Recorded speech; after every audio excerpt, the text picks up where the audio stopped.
Hello बच्चों, कैसे हैं आप लोग। बच्चों आज हम क्लास 10th में बात करने वाले हैं प्रकाश चैप्टर को, जो कि वेरी मोस्ट इम्पॉर्टेंट है। ये जो तैयारी चल रही है परीक्षाओं से पहले की तैयारी चल रही है, तो बिल्कुल जुट जाइए, अब बिल्कुल बिल्कुल तैयार हो जाइए एक युद्ध लड़ने के लिए। बोर्ड एग्जाम आपके सामने आ ही रहा है, किसी भी दिन डेट इशू हो जाएगी, तो बिल्कुल उससे पहले हम लोग क्या करते हैं, जैसे रूस और यूक्रेन ने क्या किया, दोनों ओर की सेनाओं को लगा लिया और जैसे आदेश हुआ वैसे युद्ध शुरू हो गया। वैसे ही जैसे डेट सीट आएगी हम लोग एग्जाम में लिखने चले जाएंगे। तो सबसे पहले हम लोग तैयारी करते हैं। ये क्या है, रिवीजन का वक्त है। यहाँ पर क्या है, सबसे पहले प्रकाश का परावर्तन क्या है। तो प्रकाश का परावर्तन आपको पता है कि जब कोई प्रकाश किरण क्या होती है कि मतलब प्रकाश किरण क्या होगी, किसी चिकने पृष्ठ से टकराती है, तो टकराने के बाद उसी माध्यम में क्या होती, वापस लौट जाती है। इसे कहते हैं प्रकाश का परावर्तन। यानी कहने का तात्पर्य है, ये हो गई आपतित किरण, ये हो गई परावर्तित किरण, और ये क्या हो गया आपका, ध्यान दीजिएगा,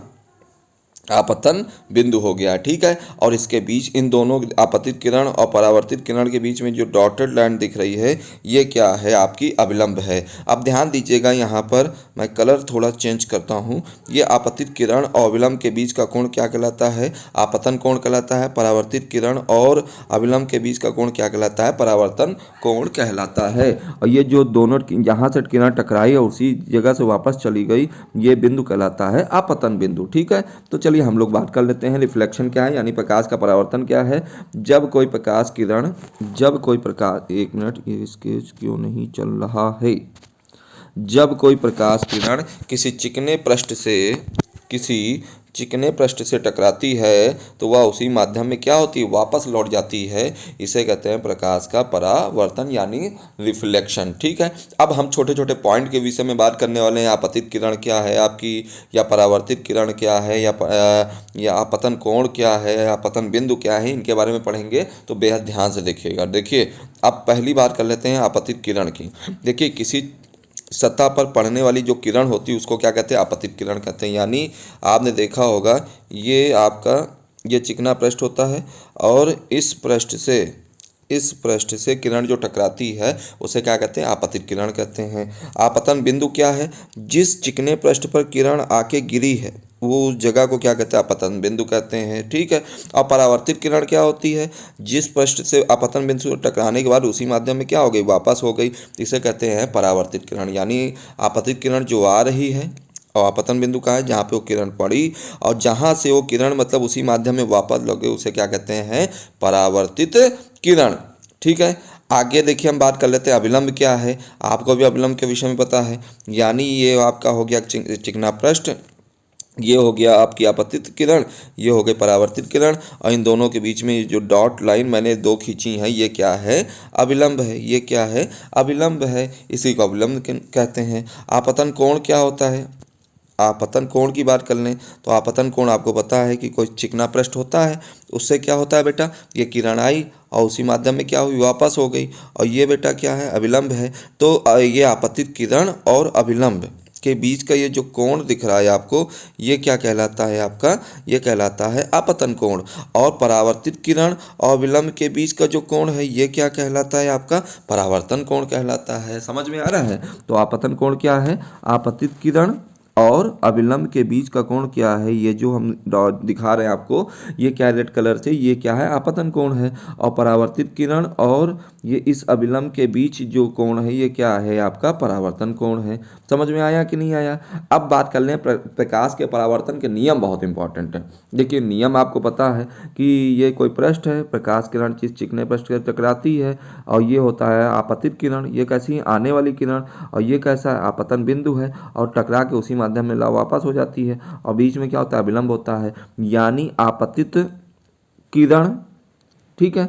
और ये जो अविलंब है और ये परावर्तित किरण, तीनों ही एक पृष्ठ में होते हैं। क्या होते हैं, तीनों ही एक पृष्ठ में होते हैं। ये पहला नियम है। दूसरी चीज क्या है, दूसरी चीज है कि इनके बीच एक कोण बनता है। ठीक है।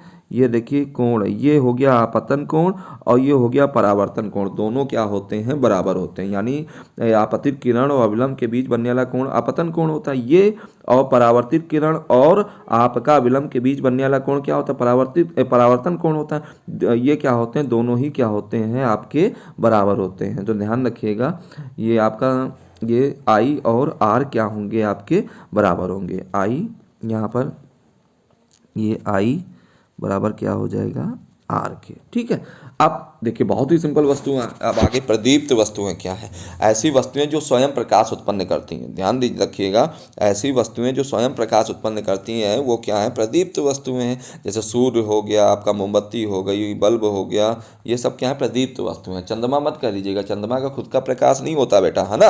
आप और अदीप्त वस्तुएं क्या है, जो किसी सहारे से मतलब प्रकाश उत्पन्न करती हैं। जैसे मान लीजिए अभी आपने क्या किया, ऐसी वस्तुएं, यहाँ ध्यान दीजिएगा, ऐसी वस्तुएं जो स्वतः प्रकाश उत्पन्न नहीं करती हैं। जैसे आपको चंद्रमा को चमकने का क्या होता है, चंद्रमा जब चमकता है तो वो सूर्य के प्रकाश के द्वारा चमकता है। या आप अभी अपने अपने घर में अभी देखिए, किसी चीज़ में अंधेरा कर लीजिए, टार्च मारिए। जैसे मान लीजिए आपने किसी, आपके यहाँ कुर्सी है, मेज है, उसमें आप जब तक लाइट नहीं मारोगे तब तक वो नहीं, यानी कुर्सी मेज का खुद का थोड़ी प्रकाश है। अब टार्च का अपना खुद का प्रकाश है, आप जैसे लाइट मारोगे तुरंत क्या होगा, वो जो आपसे चमकने लगेगी। ये अदीप्त वस्तुएं हैं। अब प्रकाश का परावर्तन कहाँ नहीं होता है, तो ध्यान रखिएगा, वेरी मोस्ट इंपॉर्टेंट प्रश्न है। प्रकाश का परावर्तन ब्लैक होल में नहीं होता है। यानी ब्लैक होल जो होता है आपका, ब्लैक होल, वहाँ पर प्रकाश का परावर्तन नहीं होता है। ठीक है, नहीं होता है, और हर जगह होता है, बाकी हर जगह होता है, ब्लैक होल में नहीं होता है। क्योंकि प्रकाश क्या होता है, ब्लैक होल में जाके समा जाता है, वहाँ पे कोई प्रकाश नहीं मतलब होता है। तो ध्यान रखिएगा, प्रकाश का अपवर्तन। आगे देख, परावर्तन का टॉपिक मैंने पूरा क्लियर कर लिया। आई होप आपको बहुत अच्छा समझ में आ गया होगा बच्चों। अच्छा बच्चों, बताइएगा जरूर कमेंट सेक्शन के माध्यम से कि समझ में आ रहा है कि नहीं आ रहा है ना। अब प्रकाश का, आप देखिए यहाँ पे क्या है, आप ध्यान दीजिए, प्रकाश का अपवर्तन क्या है। यहाँ पर प्रकाश के अपवर्तन की बात कर लें तो अब वहाँ ये देखिए, ये कोई पृष्ठ है, ठीक है। ये पृष्ठ आपका क्या है, मान लीजिए ये वायु है, ये आपका विरल माध्यम है। कैसा माध्यम है, विरल माध्यम है। कैसा माध्यम है, विरल माध्यम है। और ये कैसा माध्यम है, सघन माध्यम है। अब जो कोई क्या हुई, आपतित किरण जैसे ही आई तो आप देखोगे ये आने के बाद क्या हुई, परावर्तन में तो इधर चला जाता है, परंतु अब इधर नहीं जाएगा। वो क्या होगा, जाने के बाद अपने ये होगा विरल माध्यम से, अगर सघन माध्यम में आ रही है तो वो क्या होगा, वो तुरंत या तो दूर जाएगी, ठीक है, या तो दूर जाएगी, या तो वो दूर जाएगी, या तो वो क्या होगी, पास आएगी। ठीक है, जैसे मान लीजिए इसको इधर जाना था तो वो दूर चली जाएगी। एक मिनट समझिएगा, फिर से ध्यान से देखिएगा। यानी ये देखिए, प्रकाश किरण क्या हुई, ये देखिए ये आई, तो जाना सीधे चाहिए था ना, परंतु या तो ये जब ऐसे नहीं जाएगी, क्या होगा, विरल माध्यम से सघन माध्यम में है तो ये या तो मतलब ये सघन माध्यम से विरल माध्यम में है, या तो प्रकाश थोड़ा झुक जाएगा, या क्या होगा, इस अभिलंब, ये जो अभिलंब है, जो आपने ये अभिलंब खींचा है, इससे क्या होगा बेटा, इससे प्रकाश या तो दूर चला जाएगा, या तो ये अभिलंब के करीब आ जाएगा, और या तो दूर चला जाएगा। इसे ही कहते हैं प्रकाश का अपवर्तन। यानी कहने का मतलब है, अपवर्तन का मतलब है रास्ते में आया बदलाव। अपवर्तन का मतलब क्या है, रास्ते में आया बदलाव या सीधे से फेर देना। यानी जो चीज़ ऐसे जा रही थी अब ऐसे नहीं, अब ऐसे नहीं जाएगी, अब क्या होगी, या तो ये थोड़ा झुक जाएगी या तो उधर भाग जाएगी। ये बीच में विलंब हो गया, ठीक है। तो यही चीज़ लिखा है कि जब कोई प्रकाश की किरण किसी माध्यम में, सघन माध्यम में प्रवेश करे या विरल माध्यम में प्रवेश करे तो किरण आने के मार्ग में थोड़ा विचलित हो जाती है। यानी क्या होती है, या तो अविलंब की ओर झुक जाती है, या विलंब से बेटा क्या होती है, दूर चली जाती है। इसे प्रकाश का अपवर्तन कहते हैं, ध्यान रखिएगा, ठीक है। अब यहाँ पर है थोड़ा सा प्रकाश का पूर्ण आंतरिक परिवर्तन। यहाँ ध्यान रखिएगा, हम लोग अब बात करने वाले हैं प्रकाश के पूर्ण आंतरिक परिवर्तन क्या है, ये पूछ लेता है। तो पूर्ण आंतरिक परिवर्तन को अगर समझना है तो ध्यान रखिएगा, यहाँ पर हमने देखिए आपको पहली चीज़ तो यहाँ पर क्या है, यहाँ थोड़ा सा ध्यान दीजिए इन पॉइंट को, ठीक है, इन पॉइंट को ध्यान दीजिएगा। जब प्रकाश किरण किसी विरल माध्यम से सघन माध्यम में प्रवेश करती है तो अपवर्तन क्या होता है, अविलंब की तरफ झुक जाता है, ठीक है। यानी क्या होगा, जो किरण आ रही होगी अविलंब, यानी कहने का इनका मतलब है, रेड कलर ले लेते हैं, है ना। अब ये आई, ये अविलंब हो गया, अब आना इसको इधर चाहिए मगर ऐसा नहीं होगा, क्या होगा, ये थोड़ा सा इधर की ओर झुक जाएगी। तो ये क्या है, आप सघन माध्यम यानी विरल माध्यम से, ये कैसा माध्यम है आपका, विरल का मतलब वायु, और सघन क्या है, कांच हो गया, पानी हो गया, यानी जो आप जल हो गया, ये क्या है, सघन है। तो ये झुक जाए तो ये क्या है, झुक जाती है। और जब कोई प्रकाश किरण सघन माध्यम, ऊपर क्या माध्यम हो आपका, सघन हो, ऊपर कैसा माध्यम हो, सघन माध्यम हो, और नीचे कैसा हो, विरल माध्यम हो, तो ये क्या होगी, अविलंब से थोड़ा दूर भागेगी। तो ठीक है, इस चीज़ को बेहद ध्यान रखिएगा। अब बात कर लेते हैं क्रांतिक कोण या पूर्ण आंतरिक परिवर्तन परावर्तन को। तो ध्यान रखिएगा, देखिए आपको पता है, जैसे यहाँ पे आप देख रहे हैं, ठीक है, क्रांतिक कोण क्या होता है। अब ये थोड़ा सा देखेंगे आप, ये अविलंब है, ये यहाँ पे क्या हुआ, यहाँ एक मिनट, ये किरण है आपतित किरण, ठीक है। अब इसको जाना चाहिए सीधे, परंतु हुआ क्या, ये आपतित किरण पानी यानी सघन माध्यम से, जब ये सघन माध्यम से विरल माध्यम में गई तो ये थोड़ा क्या हुआ, विलंब से दूर भागी। अब दूर भागेगी तो जाहिर सी बात है, जैसे जैसे ये इधर की ओर बढ़ेगी तो ये क्या होगा, इधर की ओर बढ़ेगी। तो एक समय ऐसा आएगा कि यहाँ पर ये जो 90 डिग्री का कोण बन रहा है इनके बीच, यानी परावर्तित किरण क्या होगी, इस यहाँ पे आ जाएगी, परावर्तित जो जो किरण है यहाँ पे आ जाएगी।